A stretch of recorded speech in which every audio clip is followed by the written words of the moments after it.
The critics tell you to love them, but deep down, you may think otherwise.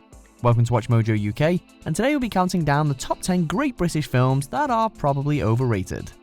Before we begin, we publish new content every day, so be sure to subscribe to our channel and ring the bell to get notified about our latest videos.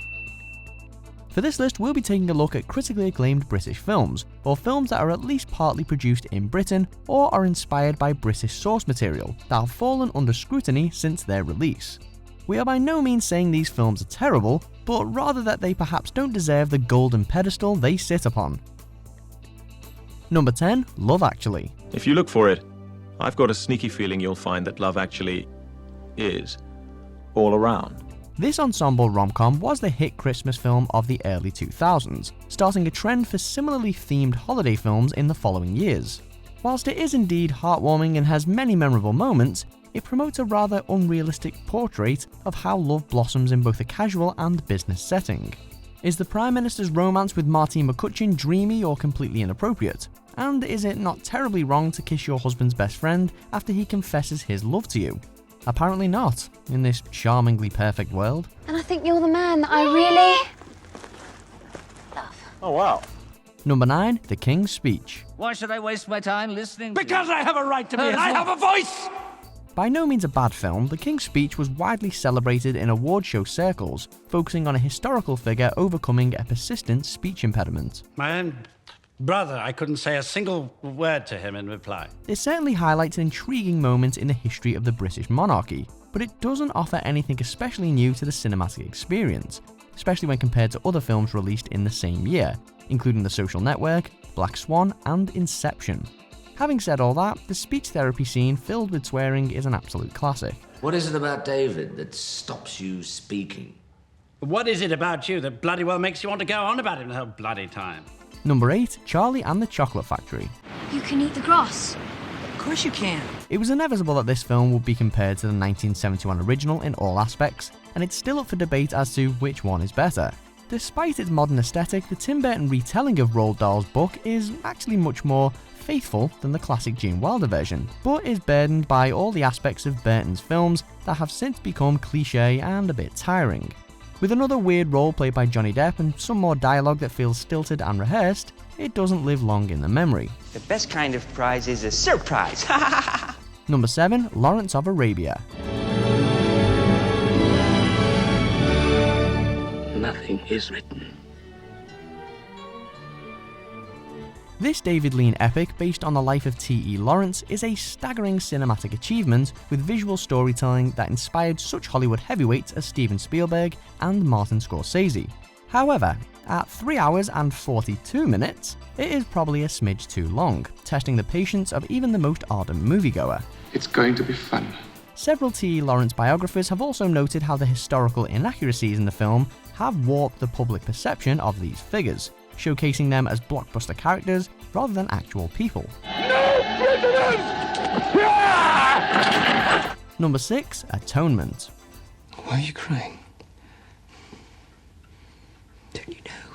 The setup to this doomed romance is both absorbing and heartbreaking. A single lie, told out of jealousy and spite, decides and ruins the life of two young lovers. The rest of the film exists purely as wish fulfillment on behalf of the young girl who propagated that lie, as we're subjected to a depressing tale filled with hopelessness and offering little resolution. The film's saving graces include that mesmerising tracking shot on Dunkirk Beach and some outstanding performances from the cast, but after the initial shock of the twist ending, repeat viewings aren't always all that satisfying. I love you. I'll wait for you. Number 5, Slumdog Millionaire. Chalo khelte? Yes. A huge success around the world when it was released, Slumdog Millionaire shone a light on the slums of Mumbai, an area of the world rarely explored in Western cinema.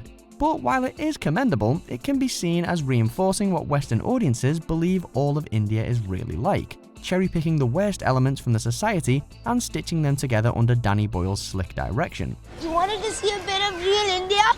Here it is! Alright! The character Jamal's frequent use of British English might also be seen as pandering to a mainstream audience, robbing the film of a genuinely authentic feel. Wake up every morning wishing I didn't know the answer to that question. Number 4, Skyfall. Oh good. There's a train coming. This much more personal story for Bond, which delves deep into his past, is mirrored by the appointment of Sam Mendes as director, who takes a more steady and artful approach to depicting 007. Skyfall became the most commercially successful entry in the franchise with over $1 billion in ticket sales, heavily relying on its direction and cinematography to make it seem fresh. You must be joking. But ask many Bond fans and they'll admit that it doesn't really offer anything new to the series, and falters in terms of super spy level thrills. That being said, Javier Bardem's Silva is an awesome addition to Bond's rogue gallery. The two survivors. This is what you made us. Number 3, Shakespeare in Love. I heard you were a poet. But a poet of no words. When a blinding war epic like Saving Private Ryan is beaten to Best Picture by this much more straightforward period romance, you start to question the Academy's judgment. Today, Shakespeare in Love is arguably most famous for its highly contentious award wins and melodramatic acceptance speeches, with Judi Dench's Best Supporting Actress gong drawing particular scrutiny, given after only 8 minutes of screen time. Have a care with my name, you will wear it out. Another example of the audience's love for British period dramas, it's also retrospectively hurt by the fact that it has no basis in reality, being a completely fictitious take on the bard. Can you love a fool? Can you love a player? Number 2, The English Patient. Excuse me, may I? This movie is one of those films that you feel like you should see, but put off watching for as long as you can. A near 3-hour romantic drama that swept up at the Academy Awards in 1996, The English Patient is perhaps a prime example of an Oscar bait movie. An epic love story set during a war, based on a real-life figure, and filled with high-caliber actors, with the narrative pace of a snail. You've been cheated.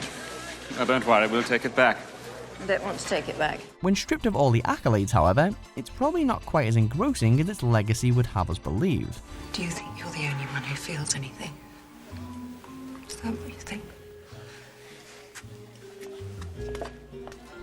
Number 1, Tinker Tailor Soldier Spy. He's a fanatic. And the fanatic is always concealing a secret doubt. The anticipation for this adaptation of John le Carré's seminal spy novel was seriously high, as production had managed to accrue the very best of British acting talent, in particular Gary Oldman as George Smiley. I should have walked out, of course. However, condensing the complex novel into a single 2-hour movie meant many pivotal points in the original story were quickly overlooked. But it is one of 5 men. All I want from you is one code name. Even after multiple viewings, it is difficult to decipher exactly what's going on unless you already know the ins and outs of le Carré's world, but because of the acting pedigree, it's considered a modern classic nonetheless. The jury is out. I'm sorry. You're alone. Do you agree with our picks? Check out these other great clips from WatchMojo UK and be sure to subscribe and ring the bell to be notified about our latest videos.